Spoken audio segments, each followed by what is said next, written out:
Hello, in this episode of The Travel Professor, I have a guest travel professor. It's Dr. Hayley Stainton. She is senior lecturer at Bucks New University in the UK, and she's going to talk about mountain tourism and her trek in Tanzania. I met Hayley at the Tourism and Sustainable Development Conference in 2018 in Nepal. She has a vlog, lifeasabutterfly.com, so check that out. All right, take it away, Hayley. Hi, my name's Hayley Stainton. I am a lecturer at Bucks New University. I teach tourism and aviation. I also manage a travel blog, which is lifeasabutterfly.com. Today I'd like to give you a bit more information about my recent trip to Tanzania, where I climbed Mount Kilimanjaro. Firstly, I'd like to start off by saying that climbing Kilimanjaro was without a doubt one of the most amazing experiences of my lifetime. Thousands of tourists go every year to reach the summit. Many of them don't make it because of altitude sickness, etc. But it is a fantastic experience. However, upon doing the climb, it really brought to the forefront of my mind that there are some serious management sort of issues here. The first one was litter. Now, I climbed the mountain during rainy season, so actually it was very quiet and I didn't see a huge amount of litter. But all you need to do is Google climbing Kilimanjaro litter and you'll come up with lots of different posts that tell you about how dirty the mountain really can get.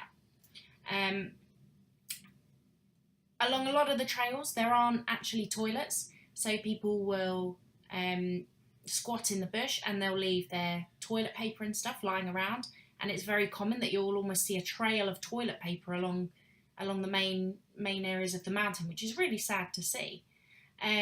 People are also leaving litter lying around.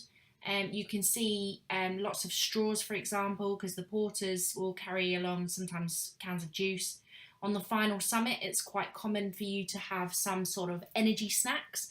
And it's really common that you'll see Mars bars wrappers or empty packets of biscuits along the trails, and that's really sad to see because you're going somewhere that should be so natural, yet it is ruined by that. The second thing I'd like to say is about health and safety. Now, climbing Mount Kilimanjaro, and any mountain for that matter, is not something to take lightheartedly at all, and actually it is quite scary when you look at the statistics. They say that on average about 1,000 people need to be rescued from the mountain every year, and I saw a couple of those for myself. There was one girl that I met and she was a serious hiker. She'd done some of those really long hikes that take sort of 24 hours for charity type thing. She'd climbed the neighbouring mountain, Mount Meru, as a training exercise. So that's over 4,000 metres, I believe, whereas Kilimanjaro is almost 6,000 metres. So she'd done some really good acclimatisation. She had a trip that was an extra day. My trip was 6 days, hers was 7, to allow for that acclimatisation to increase her chances of being able to reach the top. However, she didn't make it, and we actually saw her come down a day early, and she was really, really upset because she'd done so much training, she'd gone to so much effort, yet she started having really bad palpitations on the way up to the top, and she had to descend rapidly, and they ended up carrying her down in a stretcher. So, it's not something to be taken lightheartedly. They say that on average about 10 people are reported to have died on the mountain each year, but actually in reality they predict that it's 2 to 3 times that number.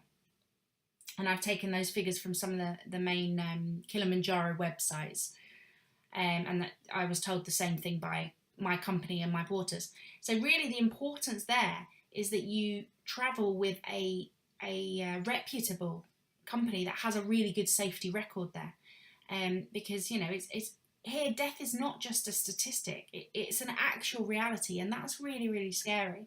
So there's an importance there that needs to ensure that everything is carefully managed. And the third thing I wanted to mention was that actually the Tanzanian government have done something to help with this.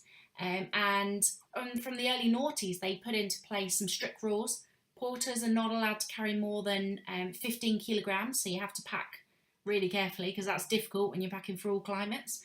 And you have to have a certain amount of porters per person to ensure that people are as safe as possible. So that's something really good that the Tanzanian government are doing. However, there are still these rogue companies out there. So I could talk all day about climbing Kilimanjaro. It really, really is an incredible experience and an incredible opportunity for tourists.